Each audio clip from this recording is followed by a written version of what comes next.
வணக்கம். Israel Jebasingh. Charlie Garg வெறும் 31 வயது நிரம்பியவர். அமெரிக்காவில் ரைட் விங் இன்ஃப்ளூயன்சர் அப்படின்னு சொல்லுவாங்க. அவர் சுட்டுக் கொல்லப்பட்டுள்ளார். டொனால்ட் ட்ரம்ப் அமெரிக்காவுடைய பிரசிடென்ட் என்ன சொல்லியிருக்காருன்னா, டார்க்கஸ்ட் டே இன் அமெரிக்கா அப்படின்னு சொல்லியிருக்காரு. அது இல்லாமல் வர சண்டே வரைக்கும் அமெரிக்காவில் உள்ள எல்லா ஃபிளாகும் அரை கம்பத்தில் பறக்க விடணும்னு சொல்லியிருக்காரு.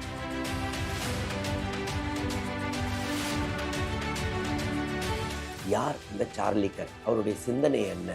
ஏன் இவ்வளோ பாப்புலர்? அதை பற்றிலாம் இந்த வீடியோவில் பார்ப்போம்.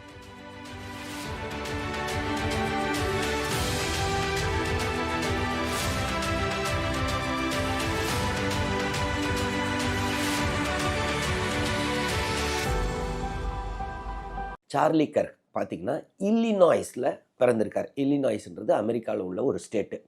அங்கே தான் பேரக் ஒபாமாவும் பார்த்திங்கன்னா அவருடைய பொலிட்டிக்கல் ஸ்டார்டிங் பார்த்திங்கன்னா இல்லினாய்ஸ். ஸோ அங்கேருந்து தான் வராரு. ஆனால் இவருடைய சிந்தனை பேரக் ஒபாமாவுக்கு நேர் எதிராக. 18 வயசு தான் ஆச்சு. அப்பயே பார்த்திங்கன்னா டேர்னிங் பாயிண்ட் USA அப்படின்னு ஒரு ஆர்கனைசேஷனை ஆரம்பிக்கிறார்.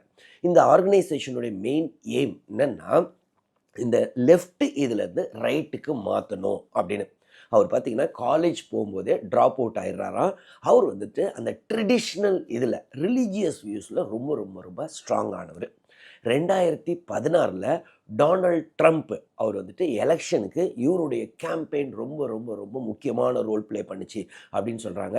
மீண்டும் 2024 டொனால்ட் ட்ரம்ப் பிரசிடெண்ட்டாக எலெக்ட் ஆகிறதுக்கு பெரிய ரோல் ப்ளே பண்ணார் அப்படின்னு சொல்கிறாங்க.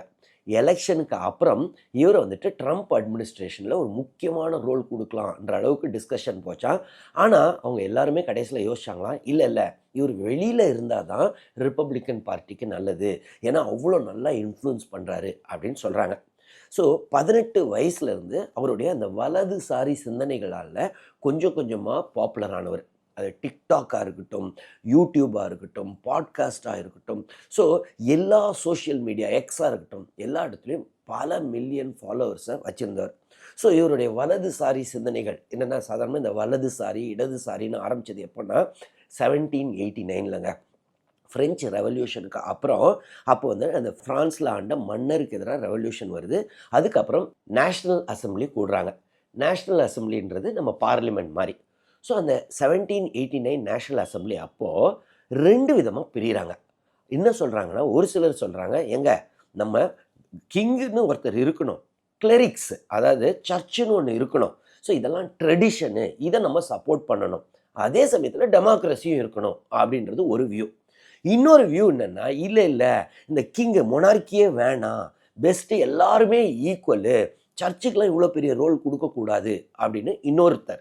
ஸோ இந்த குரூப்பும் அந்த குரூப்பும் அடிச்சுக்க கூடாதுன்றதுக்காக என்ன பண்ணாங்களா, அந்த ஸ்பீக்கருக்கு எதிராக லெஃப்ட் சைடு யாரெல்லாம் உடை தெரிய வேண்டும், பழமை வேண்டாம் அப்படின்னு, அதை ஈக்குவாலிட்டி தான் அப்படின்னு சொல்கிறவங்களாம் லெஃப்ட் சைடில் இருந்திருக்காங்க.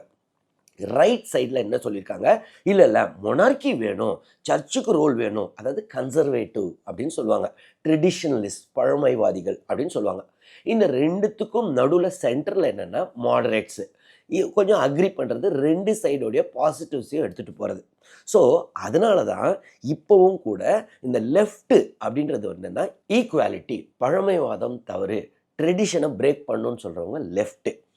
ரைட் சைட் பார்த்தீங்கன்னா இன்றைக்கி ரைட் விங் பாலிட்டிக்ஸ்னு சொல்கிறவங்க என்னென்னா கன்சர்வேட்டிவாக இருப்பாங்க, ட்ரெடிஷன்ஸை கொண்டு போகணும் அப்படின்னு நினைக்கிறவங்க. இப்போ போல்ஷெவிக் ரெவல்யூஷன் அப்படின்னு சொல்லுவாங்க, ரஷ்யாவில் நடந்தது. அப்போ ரஷ்யாவுக்கு எதிராக லெனினுடைய தலைமையில் இந்த போல்ஷெவிக்கோடைய மெயின் ஏமே என்னென்னா, அந்த லெஃப்ட் விங்கு மன்னராட்சியை எடுக்கணும், எல்லோரும் ஈக்குவல் ஆகணும், ஒர்க்கருக்கெலாம் நிறைய இம்பார்ட்டன்ஸ் கொடுக்கணும் அப்படின்னு. ஸோ அந்த ரெவல்யூஷனுக்கு அப்புறம் தான் USSR அப்படின்னு ஒன்று பிறக்குது. சரி, நம்மளுடைய சார்லி கர்க் பார்த்திங்கன்னா அந்த ரைட் விங் ஐடியாலஜி கொண்டவர். ஸோ இந்த ரைட் விங் ஐடியாலஜியில் அவர் அவ்வளோ ஒரு பெரிய இன்ஃப்ளூயன்சராங்க.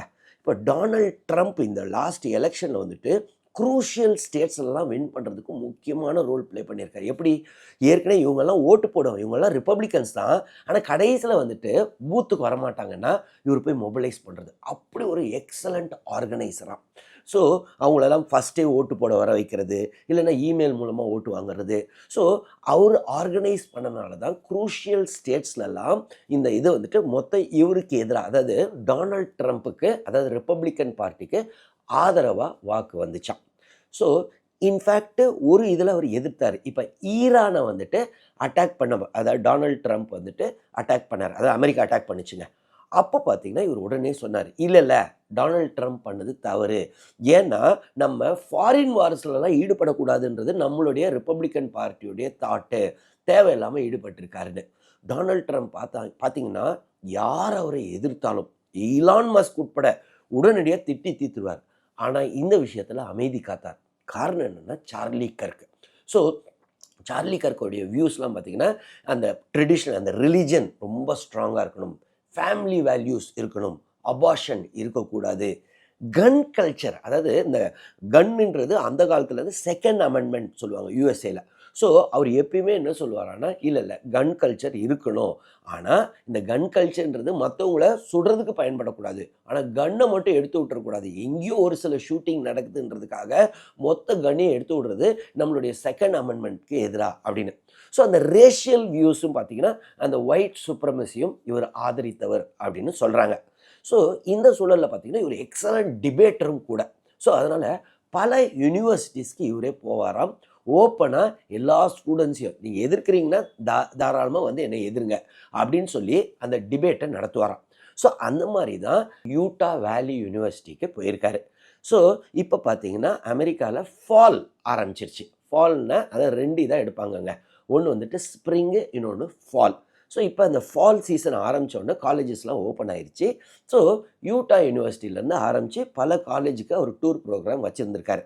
ஸோ அதில் தான் ஃபஸ்ட் இதில் பார்த்தீங்கன்னா ப்ரூவ் மீ ராங் அப்படின்னு அந்த தலைப்பில், அதாவது இவர் நான் சொல்கிறது ரைட்டு, வேணும்னா என்ன ப்ரூவ் மீ ராங், அந்த டிபேட்டுக்கு அவர் இது பண்ணுவாராம்.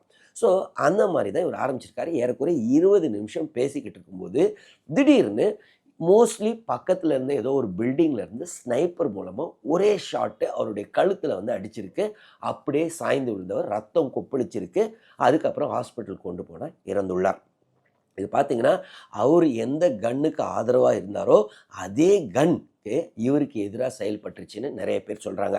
ஸோ இப்போ பார்த்தீங்கன்னா டெமோக்ராட்டிக் பார்ட்டியாக இருக்கட்டும், ரிப்பப்ளிக்கன் பார்ட்டியாக இருக்கட்டும், 2 பேர் எல்லாருமே பார்த்தீங்கன்னா இது ரொம்ப ரொம்ப தவறு. ஏன்னா இந்த வயலன்ஸ் ஒரு முடிவுக்கே வராது, இந்த பொலிட்டிக்கல் வயலன்ஸ் ரொம்பவே தவறு அப்படின்னு சொல்கிறாங்க. ஸோ எல்லாருமே இவருக்கு இரங்கல் தெரிவித்துள்ளனர். இந்த சூழலில் பார்த்தீங்கன்னா இந்த சுட்டவங்களை கண்டுபிடிச்சிட்டாங்களான்னா, இனிஷியலாக ஃபஸ்ட்டு ஒருத்தரை அரெஸ்ட் பண்ணாங்க, ஒரு சஸ்பெக்டை.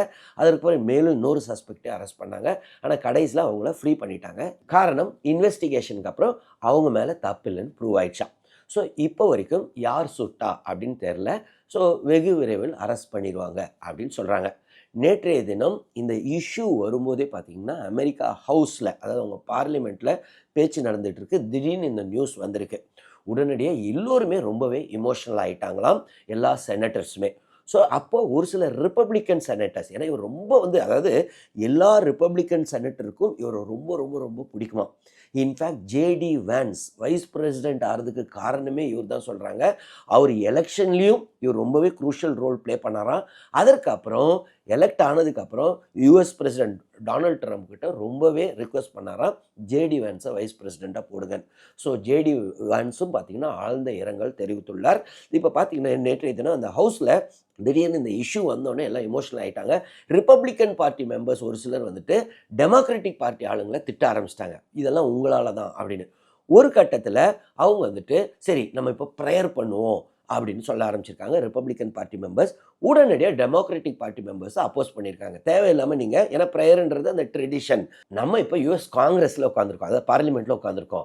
ஸோ இங்கே வந்துட்டு ரிலீஜன் கொண்டு வரக்கூடாது, இதை பொலிட்டிசைஸ் பண்ணாதீங்க, நாங்களும் இதற்கு எதிரானவங்க தான், இந்த தேவையில்லாமல் இந்த மாதிரி கன் ஷூட்டிங்க்கு எதிரானவங்க. இன்ஃபேக்ட் நேற்றைய தினம் வேறு ஒரு இடத்துல கன் ஷூட்டிங் நடந்திருக்கு, அதனால தான் நம்ம கன்னை நிறுத்தணும் அப்படின்னு சொல்லியிருக்காங்க. ஏன்னா டெமோக்ராட்டிக் பார்ட்டியோடைய மெஜாரிட்டி வியூ என்னென்னா இந்த கன் கல்ச்சர் இருக்கக்கூடாது, தேவையில்லாமல் இந்த கன்னு தான் நிறையா வயலன்ஸை ப்ரொமோட் பண்ணுதுன்னு. ஆனால் ரிப்பப்ளிக்கன் பார்ட்டி நான் ஏற்கனவே சொன்ன மாதிரி அந்த ட்ரெடிஷனை சப்போர்ட் பண்ணுவாங்க. அவங்க வந்து கன் கல்ச்சருக்கு ஆதரவானவர்கள். அதாவது கன் கல்ச்சர்னால் சும்மா மாஸ் ஷூட்டிங் கிடையாது, ஆனால் எல்லோருக்கும் கன்னை வச்சுக்கணுன்ற அந்த வியூ, அதை ரைட், ஃபண்டமெண்டல் ரைட்ன்ற அளவுக்கு அவங்க கொண்டு போவாங்க. ஸோ இந்த சார்லி கர்க்கோடைய ஷூட்டிங்கு அமெரிக்காவே உலுக்கியுள்ளது. ஏன்னா அவருக்கு அவ்வளோ ஃபாலோவர்ஸ் தான். அதாவது லெஃப்ட் விங்காக இருக்கட்டும், ரைட் விங்காக இருக்கட்டும், எல்லோருமே அவருடைய வியூஸு, அதாவது அப்போசிங் வியூஸாக இருக்கலாம், அதே சமயத்தில் அவருக்குன்னு இருக்கிற வியூஸு, அவருடைய ஆர்கனைசிங் கெப்பாசிட்டி, அவருடைய டிபேட்டிங் ஸ்கில்லை எல்லோருமே அட்மையர் பண்ணுவாங்களாம். ஸோ இது ஒரு மிகப்பெரிய இழப்பு அமெரிக்காவுக்கு அப்படின்னு சொல்கிறாங்க. இந்த வீடியோவில் உங்களுக்கு ஏதாவது டவுட்ஸ் இருந்துச்சுன்னா கமெண்ட்ஸில் எழுதுங்க, நான் கிளாரிஃபை பண்ணுறேன். அது இல்லாமல் இந்த மாதிரி பொலிட்டிக்கல் கில்லிங் ஏதாவது உங்களுக்கு தெரிஞ்சுதுன்னா அதை கமெண்ட்ஸில் எழுதுங்க, நானும் பார்த்து தெரிஞ்சுக்கிறேன். தொடர்ந்து இந்த சேனல் மூலமாக சந்திப்போம். நன்றி, வணக்கம்.